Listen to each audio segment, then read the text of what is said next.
exatamente. Então, gente, o nosso assunto hoje tem a ver também com alguém que estava doente e que precisava de cura. É a história de um homem que o empregado dele, o criado dele, estava doente e ele procurou Jesus. Vocês estão vendo a imagem aí? Está dando para ver bem aí? Sim. Sim, não é? Então, vocês estão vendo um Jesus aí moreno, de cabelo curto? Eu pedi, eu pedi ao GPT para me dar um Jesus parecido com o Jesus daquele tempo, tá? Que eu não queria um Jesus europeu, não. Queria um Jesus do tempo, né? Da região de Jesus ali, né? Palestino, mais circunscrito ali à região da Judéia, da Galiléia. Então, eles me deram essa imagem, eu gostei dela. Jesus, diga apenas uma palavra, isso foi o que o centurião romano disse para ele em Mateus 8:8. E aí, o que a gente pode aprender disso? E o centurião respondendo disse: Senhor, não sou digno de que entres debaixo do meu telhado, mas dize somente uma palavra e o meu criado sarará. Por que ele disse isto? Ele era um centurião romano, era um oficial da corte romana. Um centurião tomava conta de, no mínimo, 100 homens, às vezes eram 6 centúrias, 600 homens. E esse texto aí de Mateus 8:5 vai nos dizer de onde que esse centurião era, onde era que ele morava, em que cidade que ele se encontrou com Jesus. Então, o que aconteceu? O empregado dele estava doente, ele soube que Jesus estava na região, e ele foi lá e pediu para que Jesus o curasse. E Jesus disse: está bem, eu vou lá na sua casa e vou curá-lo. Então, ele disse essas palavras aí do versículo 8. Senhor, não sou digno de que entres debaixo do meu telhado, mas diz somente uma palavra e o meu criado sarará. Ele disse outras palavras, ele falou: olha, eu sou uma autoridade que tenho pessoas às minhas ordens, eu dou ordem para uma pessoa e ela vai, dou ordem a outra para voltar e ela volta. Então, eu não preciso que o Senhor vá na minha casa. Eu creio que uma palavra do Senhor será suficiente para que o meu criado fique curado. E aí vem essa pergunta que eu faço inicialmente aí: em que cidade Jesus entrara e quem se dirigira a ele? Quem se dirigira é o centurião, já sabemos.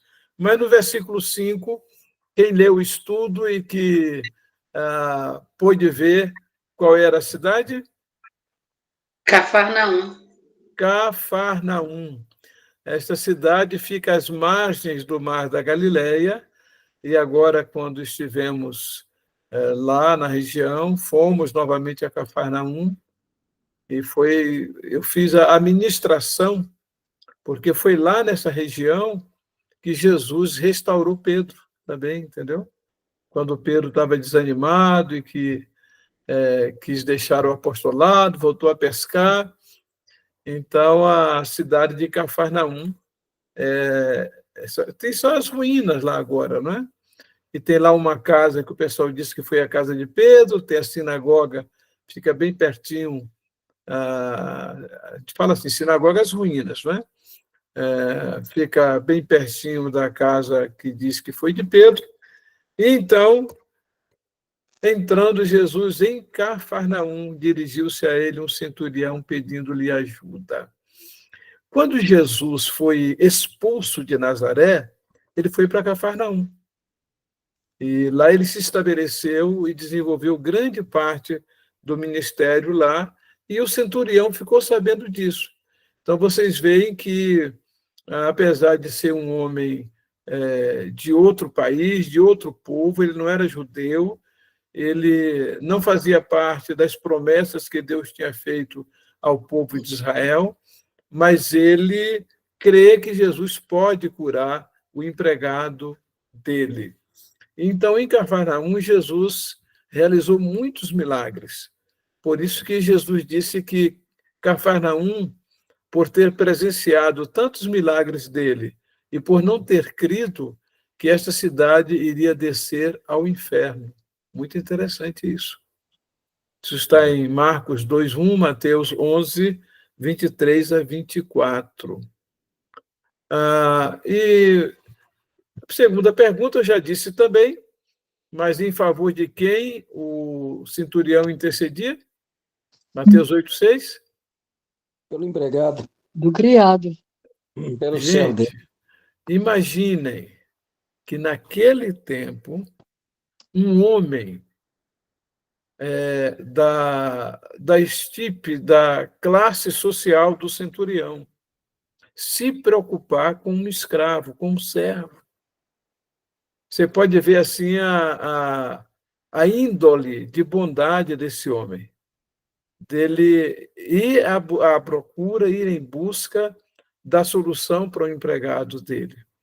Muito interessante que, sendo ele um homem da corte romana, que dominava o povo judeu, ele crê que Jesus pode ou podia curar o servo dele.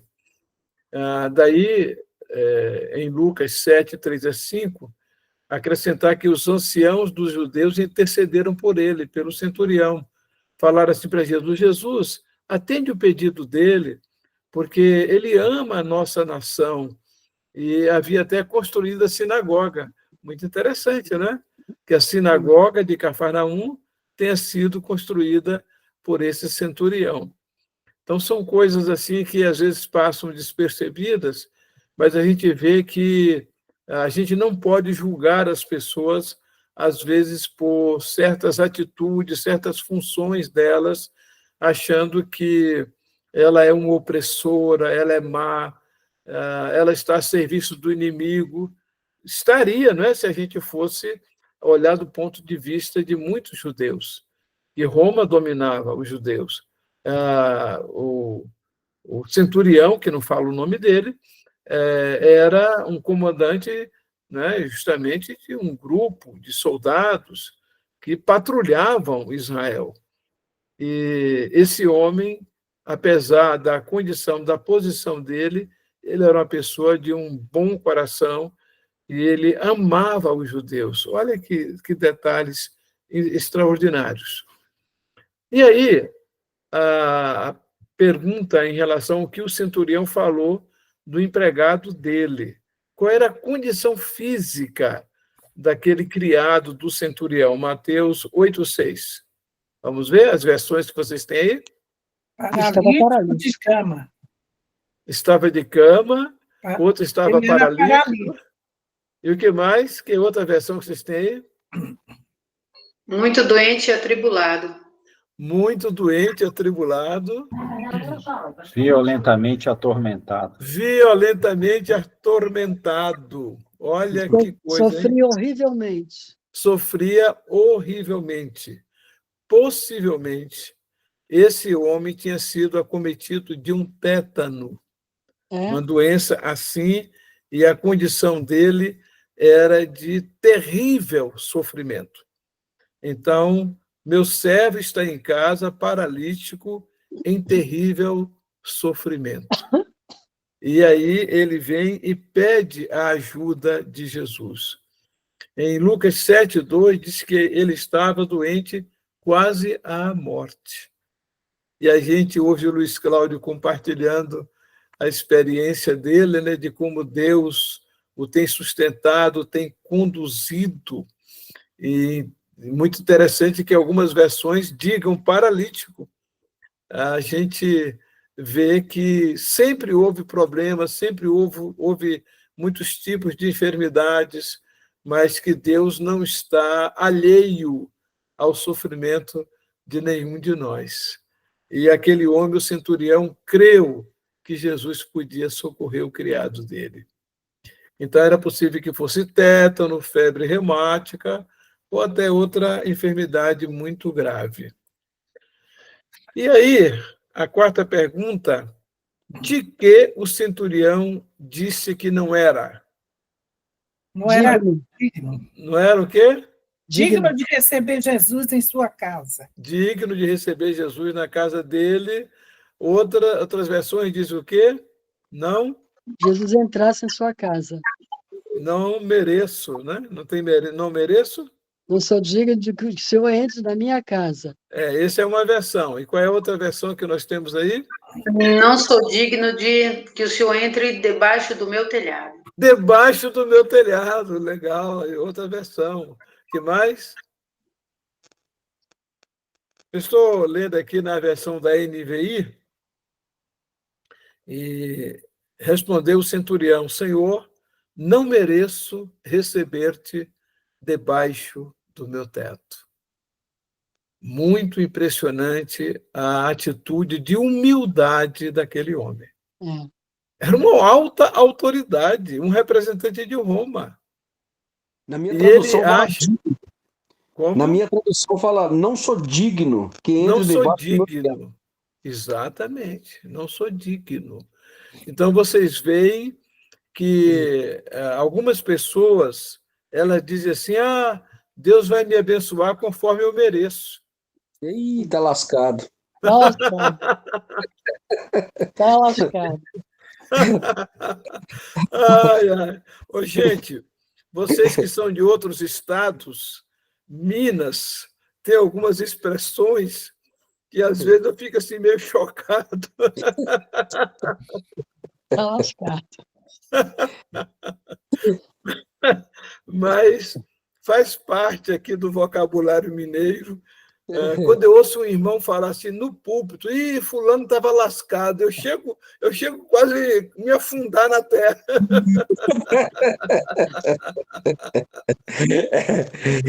E é tão comum. Eu sou Olha, carioca e falo tá lascado. você fala também? Misericórdia. Eu falo, tá lascado. Aqui também, tio. É? Aqui também. Então quem está lascado sou eu.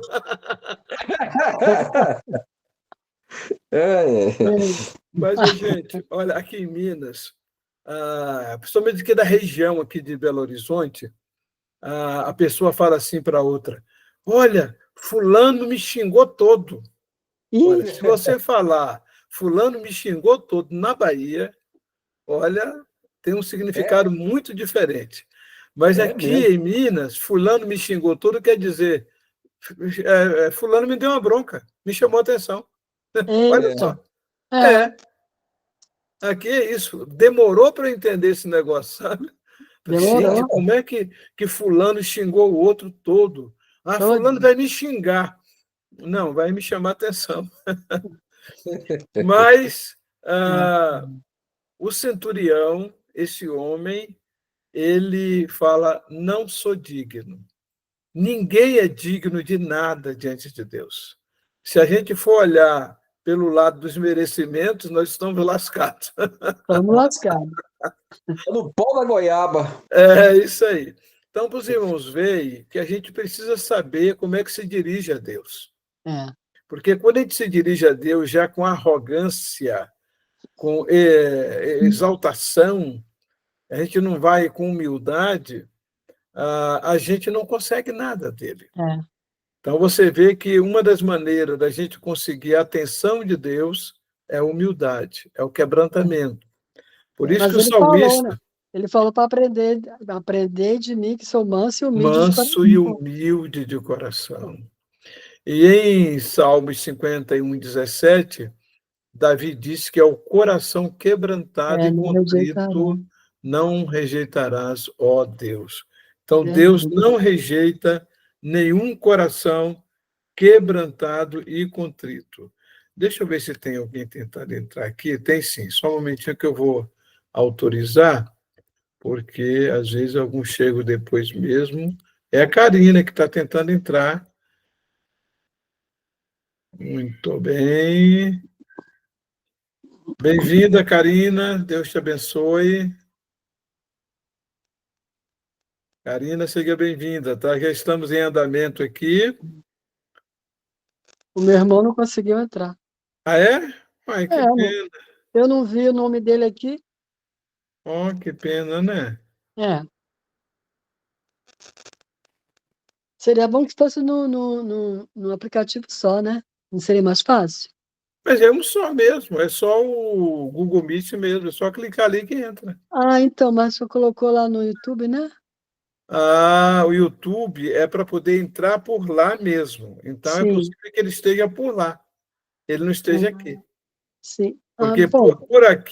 por aqui eu só permito ao nosso pessoal e o Ah, tá. pessoal que é parente ou amigo seu.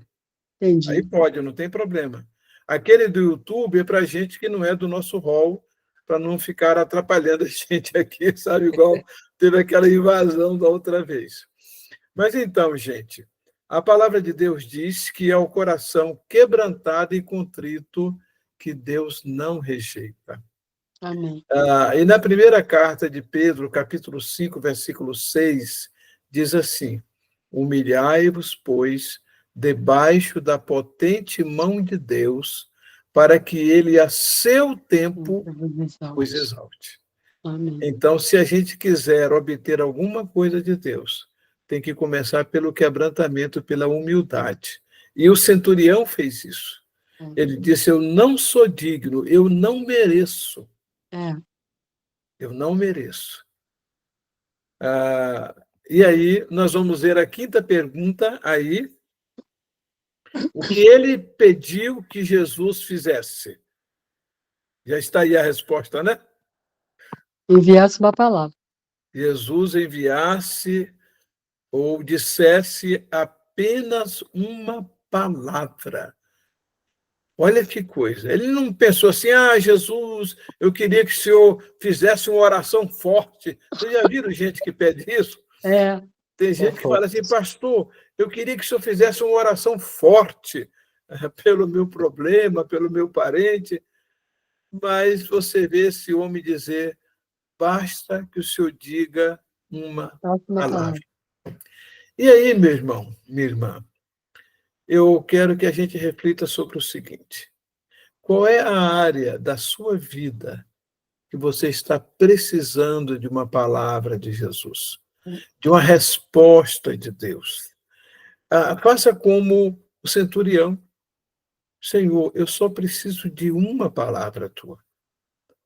Eu só preciso de uma resposta tua, de um direcionamento teu. Eu creio que basta uma palavra e tudo será resolvido. Para que Deus criasse a luz, quantas palavras ele disse?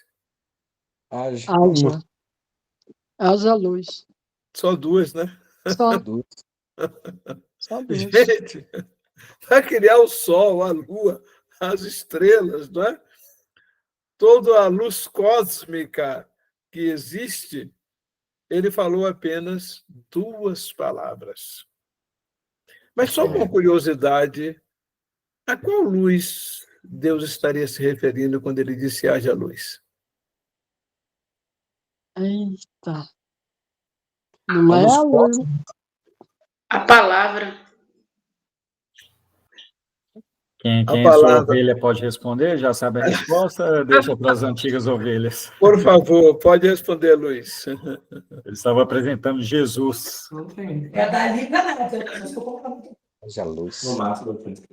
Jesus falou assim: eu sou a luz. A luz do mundo.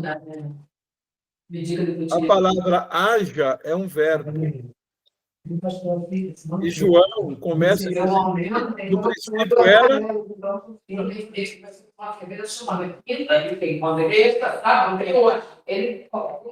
Meus irmãos, tem alguém aí com o microfone aberto?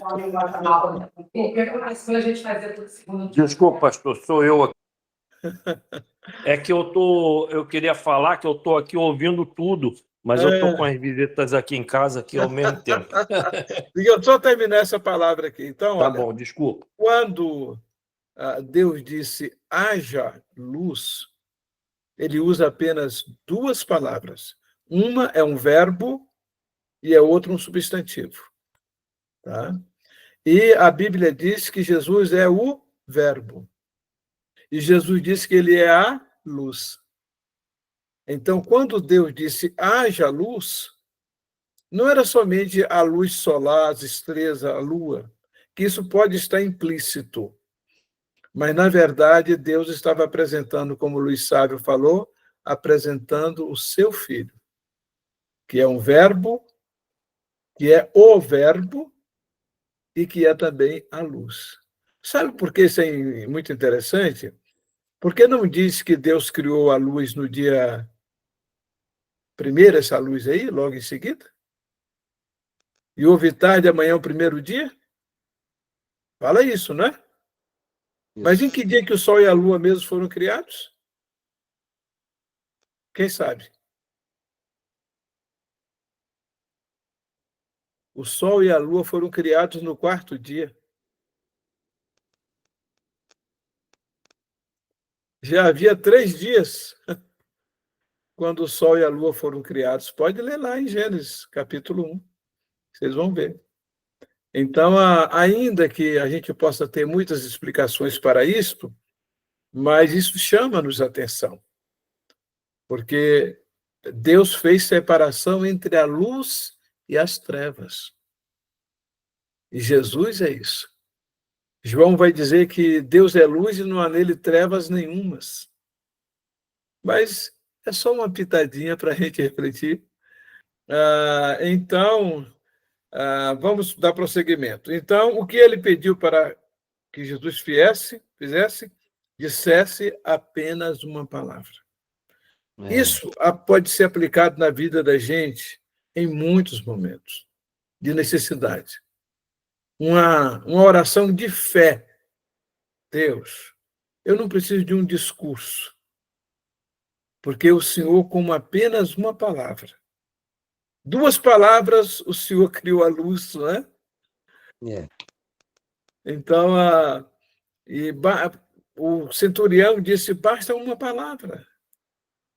Em Mateus 8,13, nós vemos aí a ordem que Jesus dá. Olha só. Então Jesus disse ao centurião, vá como você creu, assim lhe acontecerá. Você pulou O que eu pulei? 6 e 7. Não, fica calmo aí que vamos chegar. Então, olha só, Jesus enalteceu, valorizou a fé daquele homem. Então, Jesus disse ao centurião, vá como você creu. Eu queria que você, nesta noite, meu irmão, pudesse colocar isso em prática. E ao sairmos daqui, você vá com a fé em que, conforme você creu, Deus vai lhe fazer. É isso que Jesus quer de nós. Ele quer que a gente apenas creia. Então, o 6. Como Jesus recebeu essa demonstração de fé do centurião? Está aí já a resposta, né? A admiração. Jesus admirou-se e disse aos que o seguiam, digo-lhes a verdade, não encontrei em Israel ninguém com tamanha fé. Jesus disse que quem tivesse fé do tamanho de um grão de mostarda poderia transportar montes. E Jesus fala que a fé desse homem é maior do que todas da fé de todas as pessoas que ele já tinha visto, que tinha encontrado. Nunca encontrei uma pessoa com uma fé tão grande. Então, Deus valoriza a nossa fé. E ponto 7, a 7ª pergunta, quais surpresas poderemos ter na eternidade? Aí aqui eu não coloquei a resposta para vocês tentarem me responder aí.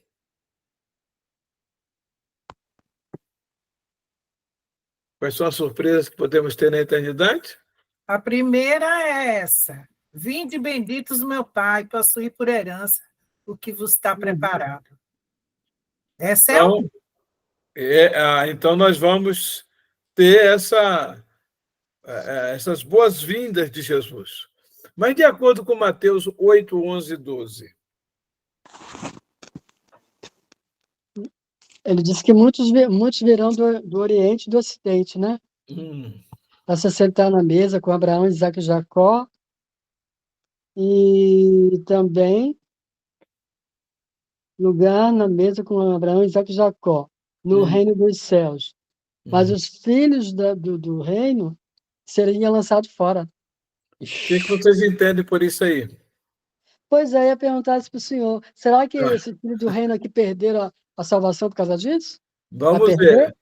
Vamos ouvir aí mais os outros. Vai haver mais gentios do que judeus? Será que perde a salvação? Não, o que eu quis dizer é o seguinte: será que vai haver mais gentios do que judeus?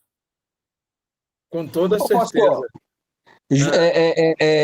A Bíblia também diz lá em João, no Evangelho de João, Jesus falou que vem para que era seus e os seus não receberam.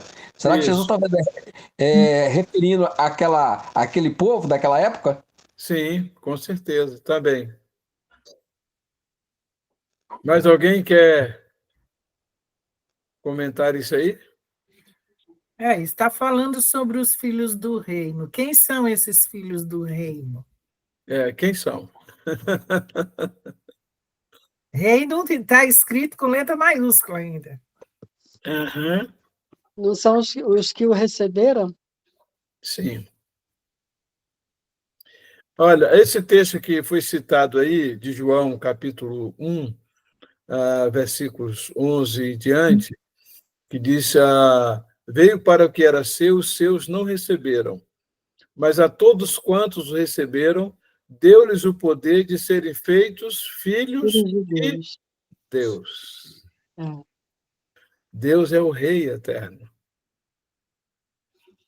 Quem se converte, aceita Jesus, essa pessoa, a palavra de Deus as classifica como filhas do reino. E diz até que elas vão reinar com Jesus. Então, os filhos do reino não são apenas aqueles que pertencem a uma religião. Porque era isso que os judeus criam. Eles achavam que por eles serem religiosos, por eles serem descendentes de Abraão, eles eram os exclusivos do reino. Mas Jesus está dizendo, olha, vocês vão ter uma surpresa muito grande. Vocês vão ter uma surpresa que gente que vocês imaginam que não se converteu, tá?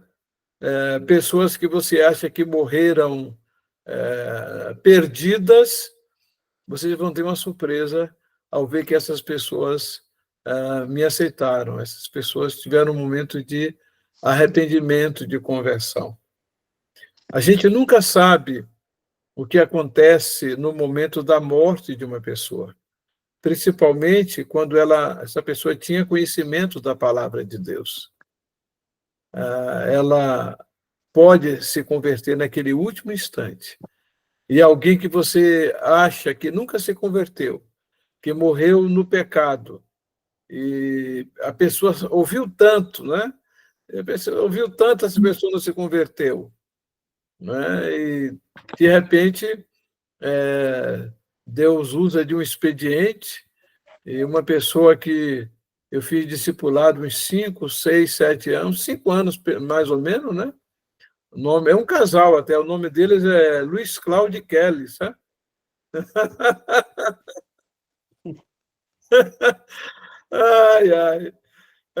Que Luiz Cláudio não chegou a se batizar, não chegou a assumir um compromisso com Deus durante o período que a gente trabalhou com eles. Mas a semente que estava no coração da mãe deles, a irmã Luceni, e aquilo que Deus os salvou, né? A irmã Luceni que cantava? Luiz Cláudio, você está vendo que a Beth está aí, a Beth Sena, né? Amiga da tua mãe, participou. Muito, amava ela. Eu só não consegui ver o Luiz Cláudio direitinho, porque tem uma faixa aqui escrita aqui, todas as pessoas que entram, aí apareceu em cima do rosto dele. Ah, tá. Mas aí, ô Luiz Cláudio, fala alguma coisa aí para poder a Beth te ver. Dá um oi para ela. Deixa eu sair daqui onde tá mais falatório. Sim. Fala de novo. Mas então, gente, nós temos de crer que Deus está trabalhando no coração das pessoas e que a semente que está sendo plantada um dia vai brotar, um dia vai germinar, ok? Então vamos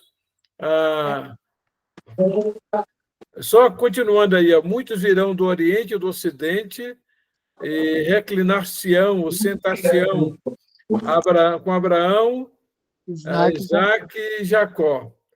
Como é que é? Acho que vai ter que fechar o microfone de novo aí, viu, pessoal? Como é que é? Então vai ter um momento de comida depois que a gente ressuscitar? Nós vamos comer? O que vocês acham? Não vai partilhar a palavra, o pão da vida, alguma coisa assim? Quando Jesus ressuscitou, ele comeu? Comeu. Sim. Ele comeu. Ele comeu peixe. E mel. E mel. E comeu peixe na beira da praia também. Vai ter comidinha para a gente lá? Além de comer, ele fez. Escuta, vocês têm algum registro na Bíblia de que Deus... Sobre o pão aqui. Vocês têm registro na Bíblia de que em algum momento Deus comeu ou algum anjo comeu? Não. Diz que o maná do céu é como o pão é como o pão dos anjos, não? Não, peraí. Ô tio, peraí. Quando Jesus, Abraão foi visitado, ele estava com 2 anjos. Sim. Então eles comeram. Era essa a referência que eu queria dar. Gênesis capítulo 18, depois vocês vão ver. Vocês vão ver que Abraão fez um churrasco para Deus e para os anjos que estavam com ele, e deu leite, deu coalhada, e eles comeram. Ah, tá. Mas os anjos ali eram homens normais, não era não, né? Eram anjos. Pessoas normais? Não, foram anjos. Foram aqueles anjos que foram a Sodoma e que salvaram Ló e as 2 filhas dele. Aqueles 2 anjos. Tá? Mas é só para aguçar aí a curiosidade de vocês. O nosso corpo, na eternidade, ele pode comer ou não comer. Tá? Nós vamos ter o mesmo corpo que Jesus. Nós não vamos ter fome. Mas, se houver necessidade, vocês se lembram que a Bíblia diz que tem os frutos que dão ao lado do rio, da cidade celestial? Depois vocês leiam lá em Apocalipse. Mas são curiosidades que não dá para a gente entrar aqui. Apenas eu chamei a atenção, porque como aparece no texto, eu chamei a atenção para a gente poder refletir sobre isso. Outra coisa aí é que fala Abraão, Isaac e Jacó. O que isso significa? Que vamos nos conhecer, sim, na eternidade. Tem gente que diz assim, não, ninguém vai se lembrar de nada. Como assim não vai lembrar de nada? Está aí, ó. Vamos reconhecer. Vocês se lembram de que quando Moisés e Elias apareceram no Monte da Transfiguração, que os discípulos ficaram sabendo que eram Moisés e Elias? Exatamente. Eu ia falar justamente isso agora, pastor. Então vocês hão de convir que nos reconheceremos, sim, mas nós teremos corpos glorificados, corpos semelhantes ao corpo de Jesus. Tá? Mas não é esse assunto nosso hoje. Vamos em frente aí, gente. Ô, pastor. Pastor. Há um hino que fala que todos os remidos se conhecerão. Sim, exatamente. Todos os remidos se conhecerão. Muito interessante isso aí. Agora eu quero chamar a atenção de vocês para esse texto que diz que muitos virão do Oriente e do Ocidente. Quer dizer, pessoas que estão na igreja, mas que não são salvas. E que no dia do juízo essas pessoas não farão parte da mesa. Que outras que não eram da igreja e que serão salvas, porque elas não se conformaram com religiosidade. E aí esse texto de Apocalipse 3:11 é extraordinário. Lá diz assim: eis que venho sem demora, guarda o que tens, para que ninguém tome a tua coroa. Não permita que os sofrimentos da vida possam tirar sua fé. Não permita que os sofrimentos da vida possam tirar o seu ânimo de seguir a Jesus. Existe uma ilustração que tanto os irmãos de Acari quanto os daqui de Lagoa Santa já ouviram eu contar, mas eu vou contar para aqueles que ainda não ouviram.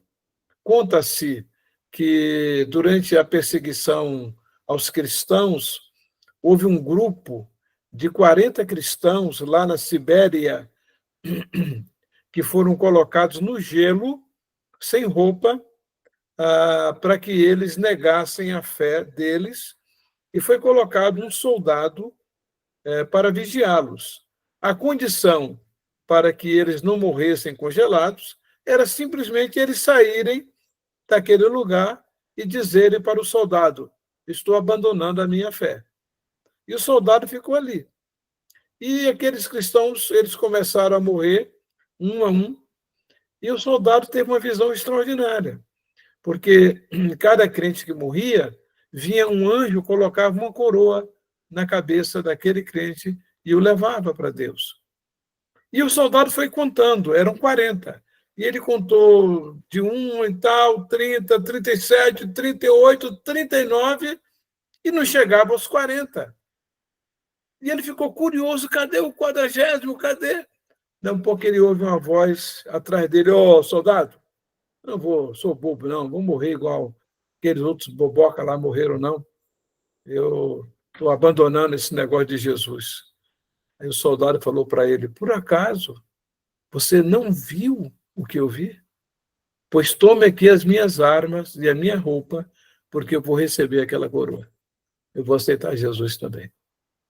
Então, os sofrimentos da gente, as perseguições, as dificuldades que a gente enfrenta, não devem ser motivo para a gente abandonar a fé.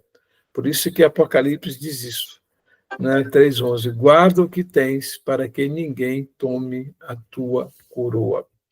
E aí a explicação que eu dou também sobre esse texto, acreditamos que aqui, em Mateus 8, 11 e 12, não está implícita a perda da salvação, mas é o julgamento das pessoas que tiveram a oportunidade do reino de Deus e recusar o reino, né?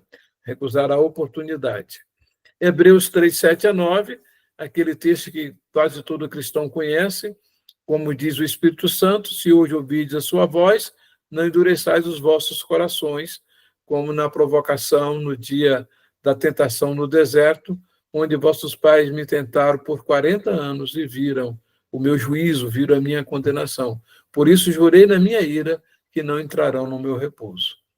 Então, a permanência, o endurecimento do coração de uma pessoa pode levá-la a não ser participante do reino, mas isso não significa que todas não terão oportunidade, uma nova oportunidade.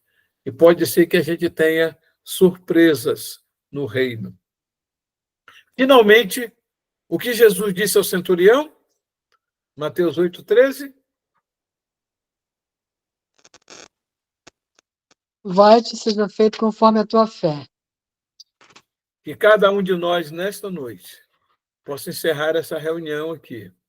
E como eu já disse anteriormente, que aquilo que é a nossa necessidade possa ser feito conforme a nossa fé. Porque, veja só, com a forma, conforme com a forma, o tamanho da nossa fé.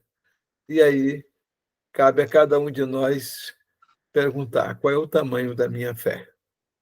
E é assim que Deus vai me abençoar nesse momento, nessa luta, nesse desafio que eu estou vivendo.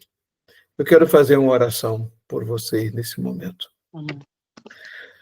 Deus, nosso Pai, no nome de Jesus, queremos te suplicar que, assim como Jesus, o teu filho, disse para aquele centurião que ele fosse, e que a resposta de que ele necessitava seria dada de acordo com a fé que ele tinha. E nesta noite, por tua misericórdia, ó Deus, nós oramos como os discípulos que disseram: acrescenta-nos a fé, aumenta a nossa fé, Senhor, para que aquilo em que é a nossa necessidade não seja limitado, Senhor, pela nossa pequenez de fé. Pedimos misericórdia, a tua ajuda mesmo, Senhor, nesse sentido, para que as nossas necessidades, aquilo também que é o anseio do nosso coração, e que é para a tua honra e para a tua glória, que seja atendido pelo Senhor. É a nossa oração, em nome de Jesus. Amém.